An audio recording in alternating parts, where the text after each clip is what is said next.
لیکن جس کا بھی پارٹی فیصلہ کر گئی، پارٹی نے ہمیں بلایا ہے 14 تاریخ کو، اور بلکہ پوری ڈویژن کو بلایا ہے، اور وہ سب کے انٹرویو لے گی، جس کے اوپر پارٹی سب کو اعتماد میں لے گی۔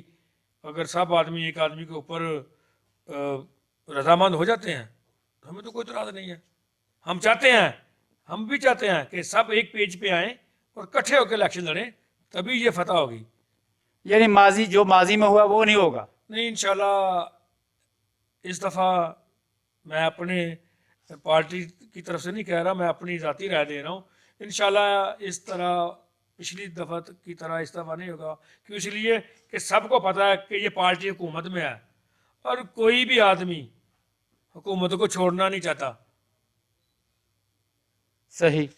حاجی صاحب، آپ نے ٹوٹی ہوئی سڑکوں کا ذکر کیا، اس کا مطلب ہے آپ کے اندر درد دل ہے، آپ اپنے علاقے کو اچھی حالت میں دیکھنا چاہتے ہیں کہ لوگوں کی آمد و رفت کے لیے اچھی سڑکیں ہوں، سارا سسٹم ہو، عوام کے لیے کچھ ہونا چاہیے۔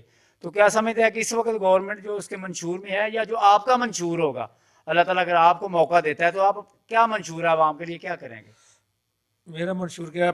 فرسٹ نمبر تو پارٹی کا جو منشور ہوگا مجھے اسی پہ عمل کرنا پڑے گا، لیکن یہ بات ہے کہ میں کوشش کر سکتا ہوں، ایفرٹ کر سکتا ہوں، آواز بلند کر سکتا ہوں کہ میرے یہ کام ہے، میرا ہلکا 35 سال سے 30 سال سے پیچھے ہے، خدا کے لیے اس کا کچھ کرو۔ کیونکہ میں پھر ان کو ایسا کروں گا نا، ان کو جو بھی میرے لیڈر ہیں، میں ان کو چکر لگواؤں گا نا، تو ان کو پتہ چل جائے گا کہ یہ واقعی یہ لوگ حاجت مند ہیں اور یہ ضرورت مند ہیں۔ سڑک آپ بھی اسی حلقے سے ہیں؟ جی، اسی حلقے سے، دسکا شہر سے ہوں۔ دسکا شہر سے ہیں، دسکا بہتر ہے، آپ کسی بھی گاؤں میں جائیں، کوئی سڑک نہیں ہے، کوئی راہ نہیں ہے۔ صحیح۔ سب ایک بات آج کے حوالے سے، موضوع 17 ایک دیہات ہے، تو آج اس چھوٹے سے دیہات میں نیشنل اسمبلی کے جو ڈپٹی اسپیکر تھے جناب قاسم سوری صاحب، تو یہ آپ کے ان کے پرسنل تعلقات ہیں یا ضمنی الیکشن یا اس کی تیاری کر رہے ہیں؟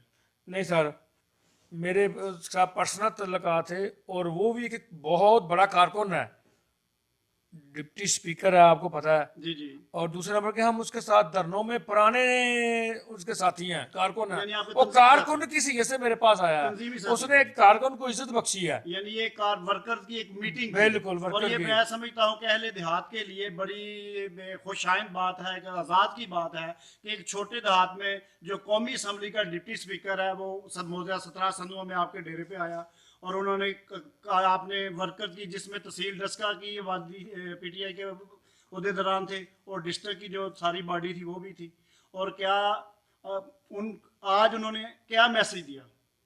نہیں، ان لوگوں نے ادھر پریس کانفرنس ہوئی ہماری پہلے ڈسٹرکٹ سیالکوٹ میں، ادھر جو خان صاحب کی بریفنگ دی ہے کہ اپنا یہ الیکشن کے حوالے سے، اور دوسری خان صاحب کے متعلق کہ یہ اپنا الیکشن کی تو بات اس میں ہوئی نہیں ہے کسی بھی، ادھر بھی الیکشن کی بات نہیں ہوئی، ادھر بھی الیکشن کی بات نہیں ہوئی۔ یعنی ورکرز کی میٹنگ تھی۔ ورکر کی میٹنگ کی، ورکر کو بولا ہوا کہ آج پرانے ورکر سب دھرنے میں ہم ساتھ تھے، وہ سب ورکروں کو ملنے کے لیے ادھر آئے تھے، اسپیشلی ورکروں کو ملنے کے لیے آئے تھے۔ آپ نے دیکھا نہیں ان کا جذبہ، قاسم سوری صاحب کا جذبہ آپ نے دیکھا ہوگا کہ وہ ایک ایک فرد کے ساتھ کھڑے ہو کے فوٹو کھنچوائی ہے، اور ورکر اس کو جانے نہیں دیتے تھے ادھر سے، یہ تو آپ لوگوں نے دیکھا ہے نا۔ جی جی بالکل دیکھا ہے۔ اور دوسرا حاجی صاحب، میں ایک بہت اہم سوال کہ 2 سال سے زیادہ عرصہ ہو گیا عمران خان صاحب کی حکومت کو، تو آیا اس سلسلہ میں آپ ظاہر ڈپٹی اسپیکر کا یہاں تک آنا، آپ اعلیٰ قیادت کے جو رہنما ان میں شامل ہوتے ہیں، تو عمران خان صاحب یہ غریب عوام کے لیے کب کوئی جو ریلیف کا پیکج کب شروع کریں گے؟ پہلے نمبر تو میں یہ بات کرنا چاہتا ہوں کہ جتنی لوگ ہم یہی بول رہے ہیں اتنی ہے نہیں، صحیح، کیونکہ انٹرنیشنل مارکیٹ میں ہمارے پہلے کی پیسے کی ویلیو ڈاؤن ہوئی ہے، بالکل کیونکہ میں آپ کو پتہ ہے باہر بھی رہتا ہوں، جی جی جی، آپ بزنس میں بزنس مین ہوں، باہر جاتا بھی رہتا ہوں، ادھر کے حساب سے اندازہ لگایا جاتا ہے بہت کم پرائز ہے، لیکن ایک اور چیز ہے، خان صاحب بہت فائدے دینا چاہتے تھے، بہت کام کرنا چاہتے تھے۔ آپ کو پتہ ہے کہ پوری بہت بڑی بڑی کمپنیاں، انٹرنیشنل کمپنیاں، انٹرنیشنل ایئر لائن، وہ تباہ و برباد ہو گئی ہیں کرونا کی وجہ سے۔ جو لوگ خان صاحب کو مذاق کرتے تھے کہ اسمارٹ لاک ہو گیا ہے، یہ لاک ہو گیا، آپ کو پتہ ہے کہ ہر جگہ میں ادھر جب ایک آٹے کی بوری دینی ہوتی ہے، نون لیگ والے اسپیشلی آٹے کی بوری دینی ہے، 100 آدمی کھڑا ہوتا ہے، اور 50-50 فوٹو کھنچانے والے ہوتے ہیں. اور اس دفعہ دیکھو جتنے خاندانوں کو پیسے ملے ہیں, کسی کی کوئی سفارش نہیں, چاہے وہ نون لیگ کا ہے, چاہے پیپل پارٹی کا ہے, کوئی بھی آدمی ہے, کسی کو نے کسی کی سفارش نہیں کی کہ اس کو پیسے دو, نہ کسی کے پاس کوئی گیا ہے. گیا تو مجھے بتائیں. اچھا ایک میں آپ سے پرسنل سوال, ابھی جب ہم ڈسکا سے آ رہے تھے تو ہمیں کچھ دوست ہمارے بیورو چیف ہیں ڈسکا کے جناب مدثر فیاض صاحب, تو انہوں نے ایک بندے کو پوچھا آپ کہاں جا رہے ہیں؟ انہوں نے کہا جی ہم حاجی امان اللہ صاحب کے پاس ان کے ڈیرے پہ جا رہے ہیں, آج ڈپٹی اسپیکر صاحب تشریف لا رہے ہیں. تو اس بندے نے, عام ایک آدمی تھا, انہوں نے کہا تھا یار جو حاجی امان اللہ صاحب ان کی کامیابی کا کیا راز ہے, ان کے اس بزنس میں انہوں نے کیسے ترقی کی ہے اتنی؟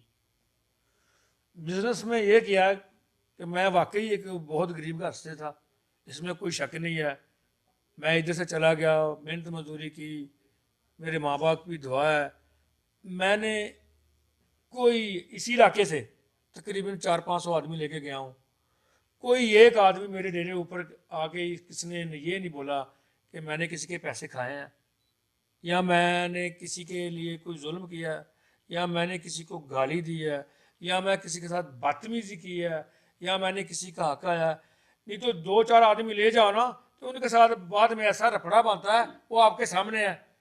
تو لوگ لڑنے مارنے مرنے پر تلے ہوتے ہیں. لیکن اللہ کا شکر ہے کہ ادھر میرے والدین کے پاس کوئی ایک آدمی بھی نہیں آیا کہ آگے بولے کہ میں نے آپ کے بیٹے سے پیسے اور لینے یہ جو ہیں. 400-500 اس بندہ کا ہے, یہ آپ نے روزگار کے لیے ان کو باہر بلایا تھا؟ جی تو دوسرا صاحب جہاں تک بات یہ ہے تو میں چاہتا ہوں کہ آپ اپنی کامیابی کے سفر میں عوام الناس کے لیے, کوئی لوگوں کے لیے آپ کیا اس وقت پیغام دیں گے؟ اصل میں کامیاب زندگی گزارنے کے لیے کیا پیغام دیں گے؟ پہلے نمبر پر میں خود ایک مزدور تھا.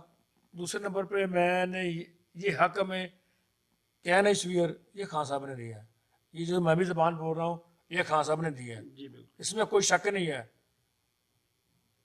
اور میں ورکر ہونے کی حیثیت سے کہتا ہوں, اور ایک لوگوں کے اس لیے مجھے ان کی فیلنگ ہی میرے اندر ہے کہ یار ان کے ساتھ ایسا سلوک کرنا چاہیے, ان کو ٹائم پہ پیسے دینے چاہیے, ان کی ٹائم پہ بات سننی چاہیے. جو ورکر آپ کو کما کے دیتے ہیں کیا وہ آپ کے بیٹوں جیسے نہیں ہیں؟ بالکل ایسے ہی. میرا تو خیال ہے کہ ان کی آپ کو زیادہ سے زیادہ ان کو پروموٹ کرنا چاہیے. ڈاکٹر انور سردار صاحب آپ سے کچھ بات کرنا چاہتے ہیں؟ جی تھینک یو. جی علی صاحب آپ کا بہت شکریہ کہ آپ نے اپنی مصروفیت کے باوجود, اپنی تھکاوٹ کے باوجود ہمیں ٹائم دیا. 51 نیوز آپ کا شکر گزار ہے. ناظرین آپ نے دیکھا اور سنا کہ حاجی امان اللہ وان صاحب تصنع و بناوٹ سے بالکل دور ہیں.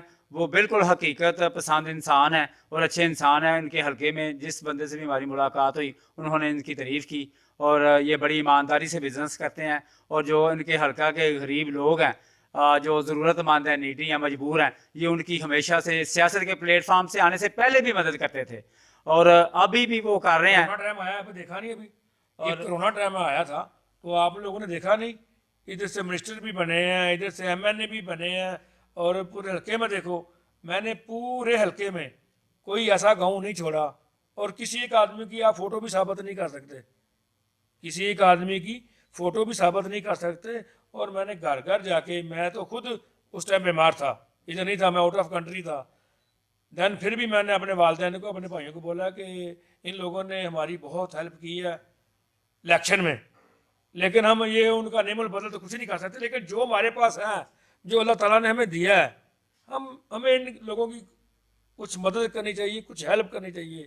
اس لیے ہم نے پورے حلقے میں تقریباً 5-6 ہزار خاندان کو راشن تقسیم کیا ہے. جی حاجی صاحب آپ کا بہت شکریہ. جی ناظرین آپ نے دیکھا جو میں نے شروع میں سوال کیا تھا تو حاجی صاحب نے اس سے انکار کیا. یہ بھی انسان کی عاجزی ہوتی ہے کیونکہ وہ اللہ کی رضا کے لیے سارا کچھ کرتے ہیں, اللہ اور اس کے رسول کی رضا کے لیے سارا کچھ کرتا ہے. تو جو اچھے انسان ہیں, اچھے مسلمان, ان کا یہی وتیرہ ہوتا ہے. تو اسی کے ساتھ ہمارے پروگرام کا وقت ختم ہوا چاہتا ہے. آپ سے دوبارہ ملاقات ہوگی کسی بڑی شخصیت کے ساتھ. اللہ حافظ.